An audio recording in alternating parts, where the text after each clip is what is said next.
most of the weekend as the upsets rolled in this week, and a few players went the extra mile to make it happen, and they are our OP5. For week 4, it's Flame, Dardoch, Jensen, Sven, and Smoothie. First up, FlyQuest Flame in the top lane. Yeah, double GP games, a lot of Gangplank this weekend from a lot of people, but he had a super game against 100 Thieves and nearly carried the next one, barely coming up short on a few moves down the stretch against C9. But Flame was looking a lot like he did last year with a lot of his carry performances. In a 1-1 week, good to see him earn that award. Echo Fox's Dardoch next up. I mean, the way we were oozing over him earlier, I don't think it's any surprise that he grabs this slot. I like that word, given the Zac performance, and he was fantastic. The Jax, excellent counter gank, as well as playing around Huni, getting this top laner rolling so that they can win the game. And then in the tougher match versus Team Liquid, he did a great job of not only finding these kind of early advantages for his team, but as they started losing the game and things felt like they might be slipping away, he was one of the important members for making sure that they stayed in control. Clutch engages and barely living.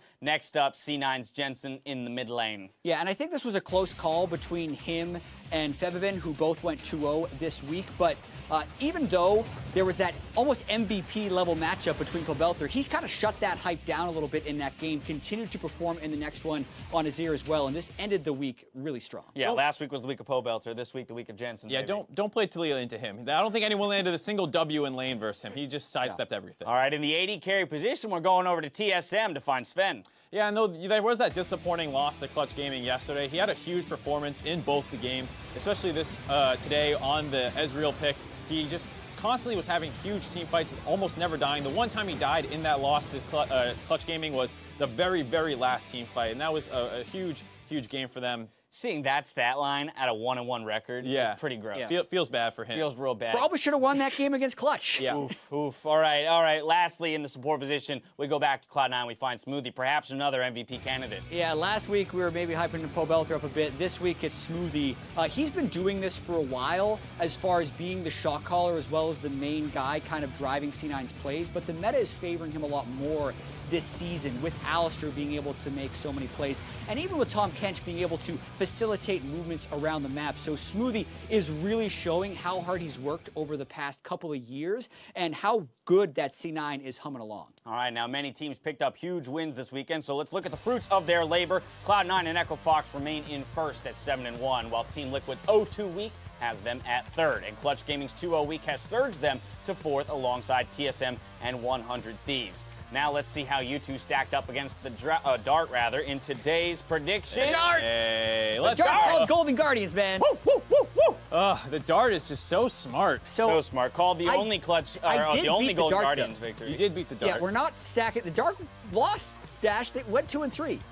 The Dart tied. It's better than the coin, and it tied Mark. Yeah, the coin was on 5. I'm undefeated against inanimate objects. They're tough, dude. How you doing against your dog? Losing. Yeah, he's a really smart dog. The smartest. The smartest. Yeah. And the cat, and the karma to help. The cat to help. Oh, dear Lord. All right, not only did the games from week 4 shatter predictions, but they also delivered on moments that made us jump up screaming, and here are the ones that you wouldn't let us ignore. Brought to you by Acer Predator. First up, COG Brotato is regretting his inexcusable decision to bench Licorice in Fantasy, especially after its play versus Team Liquid. Take a look. Making it go, Protobot's good, Hemoplague lands, Licorice land the solo kill, top die, Impact goes down! Remember, Licorice is gonna dance around the barrel, healing is massive, TP up from Cloud9, Protobot back in, has the Q, Flash Auto, gonna go in there, the Empower Q's almost done up, but Licorice is a little bit more! Impact feels good about his advantage, chases after Licorice, who has an item CS advantage and level advantage, flashes after having that summoner spell advantage as well, and that is just a 1v1 that Impact, he got fooled. I mean, you talk MVP for people like Smoothie, Pobelter, Jensen. You better be talking Rookie of the Split for Licorice. Yeah, hands down. Had a little bit of a come-down game versus Flame where they weren't able to go up and help him, but he still was able to win that game, had some monster team fights later on. So Licorice looking pretty good right now. I think that'll be the question, too, right? How does he do when the team stops funneling resources into him like they did in that game you speak of? Next up, Sweet Tune Music praised how Apollo didn't even need a smite to steal the game from TSM. 2 for TSM on that Baron. Maybe the plan all along was to have Apollo try and steal it, but even It's he doesn't have his ultimate. Yeah, Baron, I think, just dead at this point. Hakuo looking for a miracle. Oh my God, Apollo! A missing shot this time. Steals the Baron out from TSM. Rakan right here. I need to get vision on this Baron. He's just running. Drake is up soon. Drake is up soon. Can we just wait for Drake? I got it. Oh Nice. my, you're so fucking good, man. One more time. We got to give this up for Apollo. The sun god himself. What is happening? What is happening? He's stolen more objectives than Lear's even been there to contest. The blue buff? Yeah. Oh, He man. had the blue buff today. Zyrene was on both calls, too. The favorite thing about that clip is their junker doesn't even have a smite. Right. He switched it for cleanse as an unsealed spellbook Skarner. He just gave up. He was like, you know what, Apollo, you're getting more objectives than me today. You just go handle that. Drag, gets a Baron, get a blue buff. Why not? All right, finally, Raging Alien had to slow down the stream to see how Contracts dodged the Sedge ult in their first win of the split.